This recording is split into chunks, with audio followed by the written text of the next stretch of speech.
Halo guys, ketemu lagi di serial Turki Usak Sehir episode ketiga. Jangan lupa subscribe channel ini ya, supaya bisa terus mengikuti kelanjutan serial ini. Dan bagikan channel ini kepada semua orang, agar dapat ikut menonton serial ini. Alia tertawa mendengar perkataan Sadakat. Apakah kamu pikir aku akan menikahi Jihan karena kamu menakuti aku dengan anakku? Baru kemarin kita menguburkan Boran, belum 7 hari. Sadakat mengatakan kalau hal ini karena adat istiadat dan tradisi keluarga. Kamu harus memilih mau pergi atau mau tinggal di sini. Alia ngotot kalau ia tidak akan pergi kemana-mana selama anaknya ada di sini. Dengan hati dongkol, Alia pergi ke kamarnya dan melampiaskan kemarahannya dengan memporak-porandakan segala yang ada di kamarnya.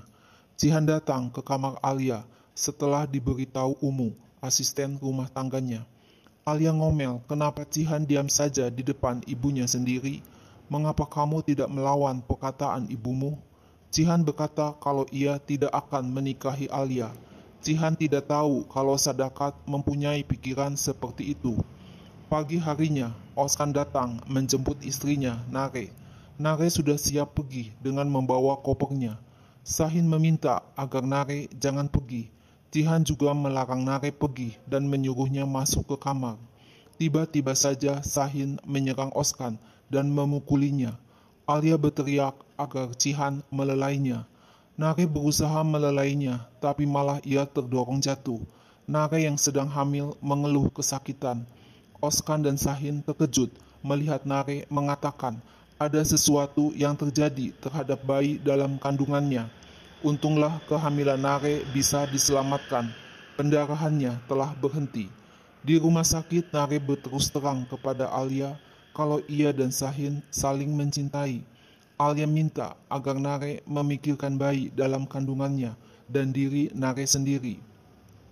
Mine memperkenalkan dirinya kepada Alia sebagai direktur rumah sakit di mana Nare dirawat.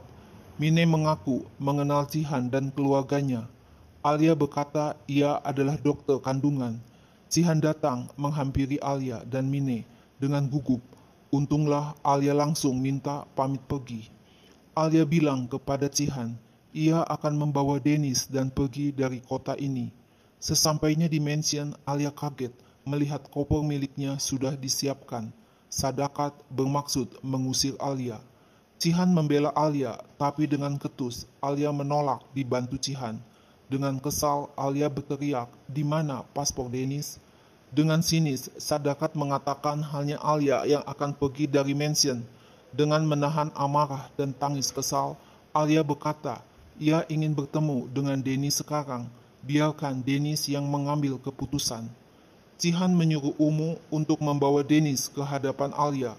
Alia memeluk Dennis dengan erat.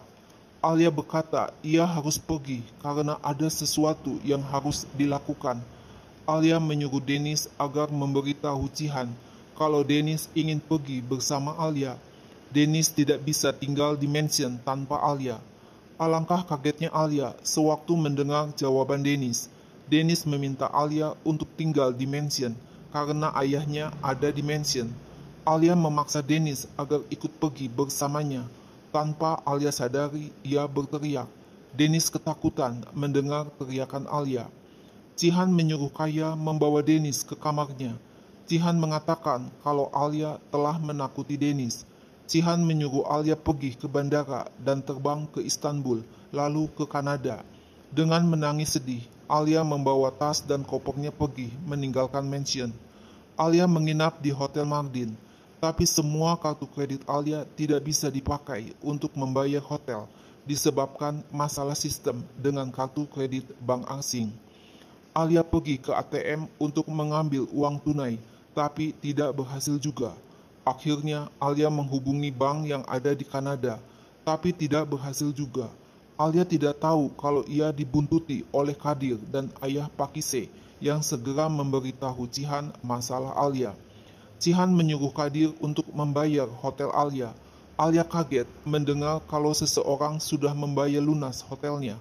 Alia memberikan dolar Kanada kepada pihak hotel sebagai pembayaran hotel dan meminta uang yang diberikan Kadir. Alia menerima uang tersebut dan melemparkan uang itu ke udara sehingga berhamburan. Alia berteriak, menyuruh mengambil uang yang berhamburan itu dan menyerahkannya kepada tuannya. Alia tidak tahu kalau Kadir membuat video Alia dan mengirimnya kepada Cihan. Alia menelepon kedutaan Kanada dan melaporkan kalau keluarga suaminya mengambil Dennis dan tidak mau mengembalikan Dennis kepada Alia. Kedutaan Kanada menyuruh Alia untuk membuat laporan pengaduan ke kedutaan Turki dahulu, baru bisa melapor ke kedutaan Kanada. Alia mendatangi kantor Oskan, suami Nare. Oskan berkata kalau keluarga Nare adalah mafia. Alia menyalahkan Oskan karena sudah main tangan kepada Nare. Oskan bilang ia sudah minta maaf dan tidak akan mengulangi perbuatan itu lagi. Alia bermaksud mau mengambil hutang bank karena ada masalah dengan kartu kreditnya. Oskan berkata Alia tidak bisa memperoleh kredit bank karena semua rekening Alia di Kanada. Tapi Oskan bisa membantu Alia untuk mentransfer uang dari Kanada. Alia membutuhkan seorang pengacara yang baik. Oskan mengenalkan Bahadir sebagai pengacara yang bisa membantu Alia. Alia menerima telepon dari Dennis. Dennis sangat merindukan Alia sebagai ibunya.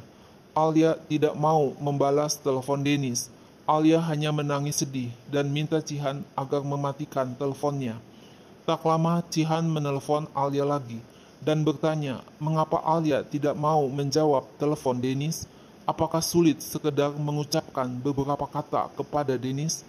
Alia mengeluh dia tidak bisa menjanjikan Dennis kalau Alia bisa bersamanya karena Alia dilarang datang ke mansion. Dennis masih kecil. Dennis tidak tahu apa yang terjadi.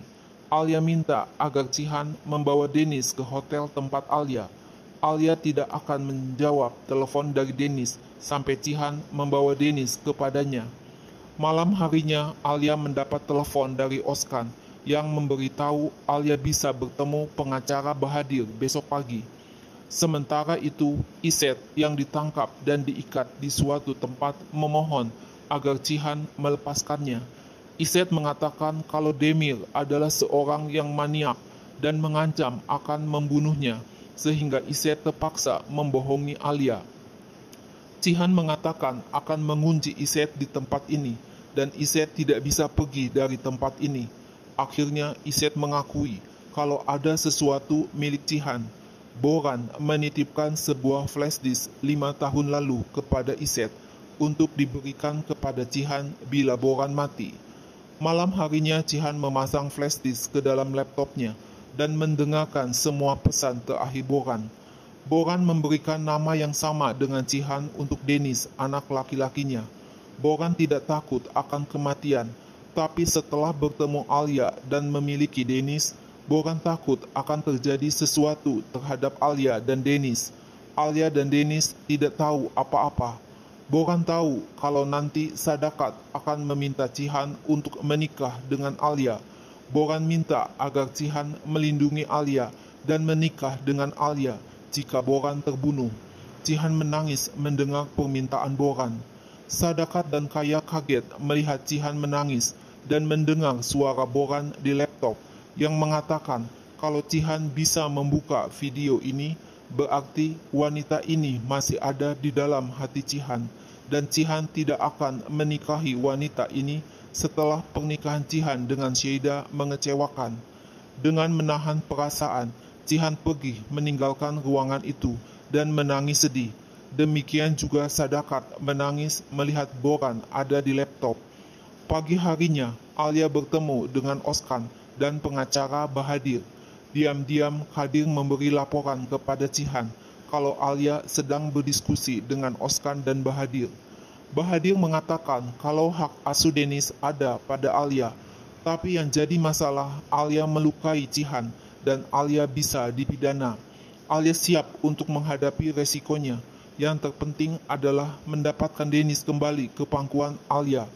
Alia menanyakan berapa biaya yang harus ia bayar untuk pengacara Bahadir. Bahadir berkata kalau biayanya mahal, tapi Alia pasti mampu membayarnya karena Dennis mempunyai warisan dari Boran Albora. Alia dan Dennis adalah orang yang sangat kaya. Alia berteriak kalau ia tidak tertarik untuk mendapatkan warisan Boran Albora. Alia tidak ingin apapun. Alia hanya ingin membawa Dennis dan pergi dari kota ini secepat mungkin. Tiba-tiba Alia melihat Jihan mendatanginya dan menarik Alia untuk pergi dari situ. Alia berteriak dan berusaha melepaskan diri dari genggaman tangan Jihan. Tak lama polisi datang dan menyuruh Alia untuk datang ke kantor polisi karena ada pengaduan dari Sadakat. Betapa kagetnya Alia mendengar hal itu. Bahadir memberitahu Alia yang berada di dalam penjara kalau Jihan memberi testimoni bahwa Alia menembak Jihan dan berusaha membunuh Jihan. Alia tercengang mendengar penjelasan Bahadir. Tak lama kemudian Jihan datang dan Alia marah kepada Jihan dan menganggap Jihan sama seperti Sadakat. Jihan berkata ia mempunyai waktu untuk sampai besok pagi untuk mengubah testimoni, asalkan Alia mau menikah dengannya. Jika Alia mau menikah dengan Jihan, Alia akan bebas dari penjara. Nah guys, lalu apa yang akan terjadi selanjutnya? Saksikan terus ya serial yang baru dan seru ini. Jangan lupa subscribe channel ini ya.